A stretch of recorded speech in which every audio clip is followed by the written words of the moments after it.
میں خوش آمدید۔ سب سے پہلے آپ کو بتائیں کراچی کے علاقے گلشن اقبال نیپا چرنگی پر 3 سالہ ابراہیم کی ہلاکت کا معاملہ mayor Karachi barrister Murtaza Wahab, general secretary Pakistan Peoples Party Karachi Rauf Nagori کے ہمراہ ابراہیم کے گھر شاہ فیصل پہنچ گئے ہیں۔ اس حوالے سے مزید تفصیلات جانیں گے وجاہت علی آبدی سے۔ وجاہت بتائے گا کیا تفصیلات ہیں آپ کے پاس؟ ہاں شہزادی، میں آپ کو بتاتا چلوں کراچی شہر کے اندر ایک 2 روز قبل افسوسناک واقعہ پیش آیا تھا۔ 3 سالہ ننا ابراہیم جو کھلے مین ہول کے اندر جا گرا تھا، اس کی اموات کے 14 گھنٹے تک حکام بالا، انتظامیہ، ٹاؤن، کے ایم سی، واٹر بورڈ کسی نے بھی مدد نہیں کی اس کی لاش نکالنے کے لیے، مگر افسوس جب 14 گھنٹے بعد عوام نے اس کی لاش نکال لی اور اس کے بعد انتظامیہ کی جانب سے پھرتیاں نظر آئی اور آج سی ایم سندھ مراد علی شاہ کی جانب سے نوٹس لینے پر کئی بلدیاتی افسران کو معطل کیا، تو اس کے بعد آج میئر کراچی بیرسٹر مرتضی وہاب ننے ابراہیم کے دادا سے اور ان کی فیملی سے ملاقات کے لیے شاہ فیصل کے علاقے پہنچے ہیں۔ بتایا جاتا ہے میئر کراچی بیرسٹر مرتضی وہاب کے ساتھ general secretary Pakistan Peoples Party Rauf Nagori بھی موجود ہیں۔ میئر کراچی نے ملاقات کے اندر ننے ابراہیم کی فیملی کو یقین دہانی کرائی کہ حکومت سندھ تمام ہی ادارے آپ کے ساتھ ہیں، آپ کے دکھ میں برابر کے شریک ہیں۔ جو بھی اس واقعے میں ملوث ہوگا، چاہے وہ ٹاؤن انتظامیہ ہو، چاہے وہ کے ایم سی انتظامیہ ہو یا بی آر ٹی انتظامیہ ہو یا واٹر بورڈ اس کے اندر غفلت ہو، تو سب کو ہی کٹہرے میں لایا جائے گا۔ میئر کراچی کا کہنا ہے کہ سی ایم سندھ مراد علی شاہ نے ہنگامی بنیادوں پر چیف سیکرٹری کو احکامات دیے ہیں، فوری طور پر تمام ہی متعلقہ افسران کو معطل کر کے لوکل گورنمنٹ یا F N G D report کرنے کے احکامات بھی جاری کر دیے ہیں۔ آپ چینل 5 کی اسکرین پر دیکھ سکتے ہیں کہ میئر کراچی بیرسٹر مرتضی وہاب رات گئے شاہ فیصل کے علاقے میں پہنچے تھے اور ان کی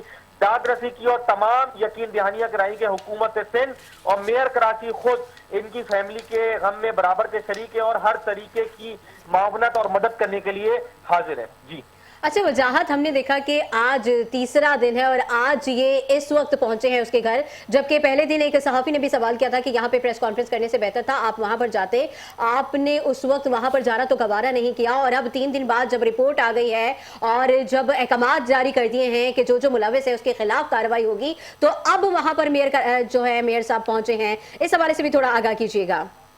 دیکھیں شہزادی، شہر قائد کے اندر صرف میئر کراچی اس واقعے کا ذمہ دار نہیں، ذمہ دار اس واقعے میں ٹاؤن انتظامیہ بھی ہے۔ بالکل، اس واقعے کے اندر واٹر کارپوریشن بھی ذمہ دار ہے، اس واقعے میں بی آر ٹی بھی ذمہ دار ہے، مگر ایک سیاسی منظم طریقے سے میئر کراچی کو صرف ٹارگٹ کر کے اصل حقائق کو چھپانے کی کوشش کی گئی، کیونکہ ٹاؤن چیئرمین اس ٹائم پہ، اس وقوع کے ٹائم پہ وہاں موجود تھے اور ویڈیو بناتے رہے، مگر انہوں نے کسی قسم کی مدد کرنے کی کوشش نہیں کی۔ جبکہ جب بھی انسانی المیہ ہوتا ہے، جہاں بھی پورے دنیا میں یا پورے شہر میں کہیں بھی انسانی المیہ ہوتا ہے، تو اس میں یہ تعین نہیں کیا جاتا کہ حدود کس کی ہے، سب سے پہلے فوری ریلیف دینے کی کوشش کی جاتی ہے، کیونکہ ٹاؤن انتظامیہ بھی حکومت سندھ کے انڈر میں آتی ہے۔ مگر افسوس کہ اس ٹائم پہ ٹاؤن انتظامیہ، واٹر کارپوریشن اور ڈیپٹی کمشنر نے ان کی کوئی مدد نہیں کی، اسی لیے وزیر اعلیٰ سندھ نے احکامات دیے کہ تمام ہی اداروں کو ملوث قرار دیا جائے اور سب کو فوری طور پر معطل کر کے ان کے خلاف کارروائی کی جائے۔ جی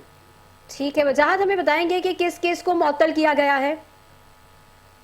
دیکھیں میں آپ کو بتا چلوں، سی ایم سندھ مراد علی شاہ کے احکامات کے اوپر چیف سیکرٹری سندھ نے ایکس سی این واٹر گلشن اقبال وقار کو معطل کیا، جبکہ اسسٹنٹ کمشنر گلشن اقبال اور مختار کار گلشن اقبال، جبکہ کے ایم سی کی جانب سے جو ان کے میونسپل کمشنر ہیں، میونسپل ایم ایس ڈپارٹمنٹ کے میونسپل ڈپارٹمنٹ جو ہے ان کے سینئر ڈائریکٹر ہیں عمران راجپوت، اور اس کے علاوہ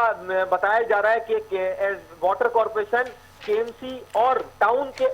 جو B and R department in charge ہے راشد فیاض، ان کو بھی معطل کیا گیا۔ جی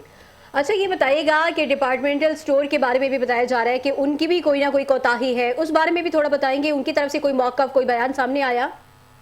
دیکھیں انسانیت تو یہ کہتی ہے کہ اگر میرے گھر کے باہر بھی اگر صفائی کا مسئلہ ہوتا ہے یا گٹر کا مسئلہ ہوتا ہے تو میں اداروں سے رابطہ کر کے ان سے اپیل کرتا ہوں کہ میرے گھر کے باہر یا میری دکان کے باہر ڈھک نہ لگائے۔ حیرت انگیز طور پر یہ افسوس کا مقام ہے اس ادارے کے لیے کہ جو کاروبار کر رہا ہے اس کی دکان کے باہر یا اس کی اسٹور کے بعد 14 دن تک ایک گٹر کے اوپر ڈھکنا نہیں تھا، اس کو اتنی شرم نہیں آئی کہ وہ متعلقہ اداروں سے رابطہ کرے یا اپنی مدد آپ کے تحت ڈھکنا لگائے، تو وہ بھی اس کا قصوروار ہے، اس کو بھی شامل تفتیش کرنا چاہیے اس واقعے کے اندر اور ایف آئی آر کاٹ کر تمام ہی لوگوں کے اوپر قانونی کارروائی کرنی چاہیے۔ ٹھیک ہے وجاہت، بہت شکریہ، آپ نے ہمیں تفصیلات سے آگاہ کیا۔